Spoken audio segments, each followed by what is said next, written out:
આકાશમાં વાદળો છે તો વાદળો રૂપે શ્વાસ થઈ જાય છે, કારણ કે વાદળોને વરસાવવાનું અને વાદળોને એક જગ્યાએથી બીજી જગ્યાએ લઈ જવાનું કામ તો પ્રાણવાયુ કરે છે, જેને તમે હું હવા કહીએ છીએ.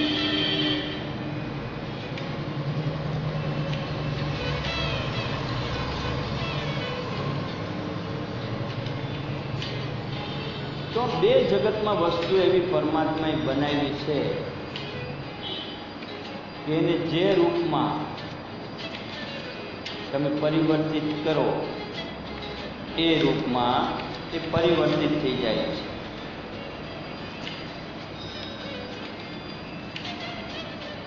તો મનુષ્ય છે એ પોતે પાણીની અંદર પરિવર્તન કરી શકે છે, પણ શ્વાસમાં પરિવર્તન માણસ નથી કરી શકતો.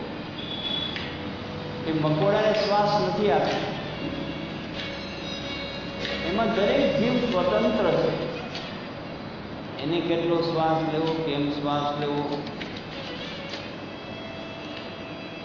હવે હું તમને કોઈ બહાર કેટલી બધી વાવાઝોડું હોય, 100, 200, 250 કિલોમીટરની ઝડપે પવન ફૂંકાતો હોય, પણ તમને જોતો હોય એટલો જ તમે એમાંથી વાયુ લો, અને જેટલો છોડાતો હોય એટલો જ છોડાય. તો વાયુની ગતિ એટલી બધી છે તોય તમારી અંદર તો વધારે આવી જવા જોઈએ ને. તમારે જો માની કે મકાનની અંદર બધું વાયુ ભરાય ને કાં છત તોડી નાખે, કાને પાડી દે. 200-300 કિલોમીટરની ઝડપે આ વૃક્ષો એ ન ઉઘડી જાય, અને હું ને તમે ઉડીને ક્યાંય પડી. પરંતુ જે શ્વાસ લેવાની મારી તમારી ગતિ છે એ તો સામાન્ય છે,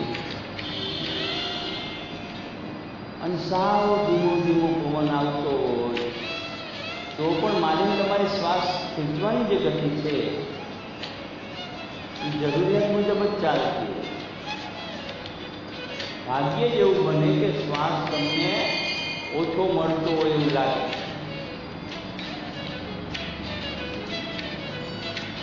તો આના માટે આપણને ક્યારેય શ્વાસની તકલીફ ન હોય, એના માટે થઈને આપણે આપણું શ્વાસન તંત્ર સુધારવાની જરૂર છે.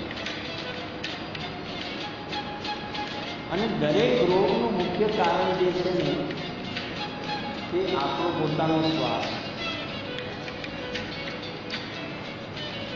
જે ઓટોમેટિક ચાલે છે ને તે, જે પ્રયત્નપૂર્વક લેવાય છે, પ્રયત્નપૂર્વક છૂટે છે, કે પ્રયત્નપૂર્વક રોકાય છે,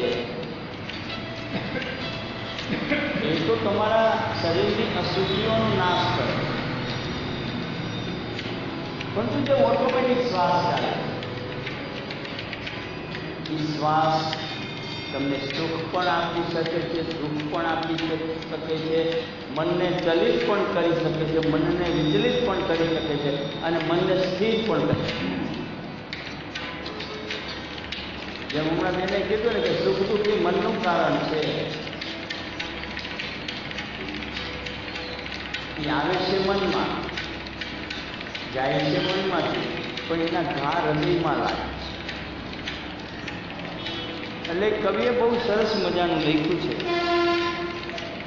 કે સુખ દુઃખ મન માન આની ઘટની સાથે ઘડિયા કે ટાળ્યા રે કોઈ ના નહીં રે ટળે રઘુનાથ ના જડિયા. સુખ દુઃખ મનમાં આણી.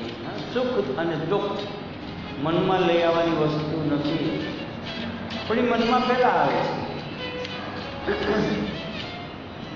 મનમાં આવ્યા પછી ચિત્ત વૃત્તિઓને ડિસ્ટર્બ કરે. તો મનુષ્યની અંદર જે ચતુષ્ટ અંતકરણ છે ને, એ ચતુષ્ટ અંતકરણને પવિત્ર કરવા માટેનું જો કોઈ પરમ સાધન હોય એ માણસનો પોતાનો શ્વાસ.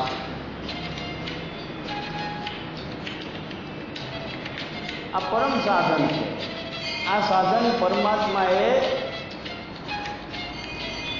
જન્મની સાથે આપ્યું, ઓટોમેટિક સિસ્ટમ દ્વારા આપેલું છે. તો ઓટોમેટિક સિસ્ટમને તમે તમારી રીતે સંચાલિત કરી શકો છો. એમાં તમને હસ્તક્ષેપ કરવાની છૂટ આપી છે પરમાત્મા. આ એક જ વસ્તુ તમને ઓટોમેટિક આપી, બાકી એકેય ઓટોમેટિક નથી. તમારે જોવું હોય તો જોવાનું, નહીં તો આંખો બંધ કરી દેવાની. એ ઓટોમેટિક નથી. ઓટોમેટિક ફૂલ બંધ થાય એવી નથી. હા, આંખોનું રક્ષણ ઓટોમેટિક પાપણો કરે, પણ સામાન્ય કચરા જોરદાર ઘાથી પાપણનું રક્ષણ નથી કરતું. કાન છે એ ઓટોમેટિક સંભળાય છે, બરોબર, તો તમે કાનને તમે પ્રયત્નપૂર્વક બંધ કરી દેવા માંગો, ન સાંભળવું હોય તો તમે ન સાંભળો, કાન પેક કરી શકો.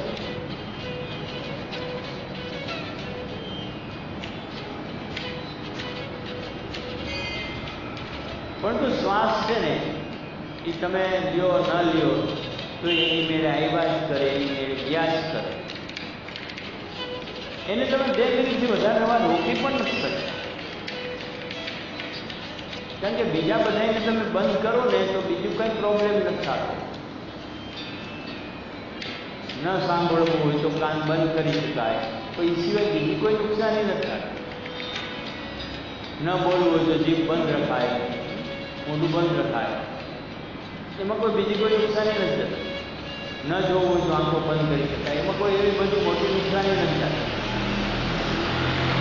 પરંતુ તમે શ્વાસ જે ઓટોમેટિક ચાલે છે એને રોકી લ્યો, જેમાં મોટી બધી નુકસાની પણ થઈ શકે છે, મોટી બધો ફાયદો પણ થઈ શકે. હવે એમાંથી તમારે ફાયદો કેટલો લેવો, એમાંથી તમારે નુકસાન કેટલું સહન કરવું, એ તમારા હાથમાં છે. તો પ્રાણાયામ કરો અને શ્વાસનું કન્ઝમ્પશન પાવર વધારો, અને કન્ઝમ્પશન પાવરની સાથે સાથે શ્વાસ રોકવાનો, ભરી અને શ્વાસ છોડીને રોકવાનું, આની ક્ષમતા ધીરે ધીરે વધારવાની છે. તો તમારા હૃદયની અંદર, હાર્ટબીટની અંદર ક્યારેય વાંધો ન આવે, રક્તની શુદ્ધિકરણની પ્રક્રિયામાં ક્યારેય વાંધો ન આવે. વિશ્રામ.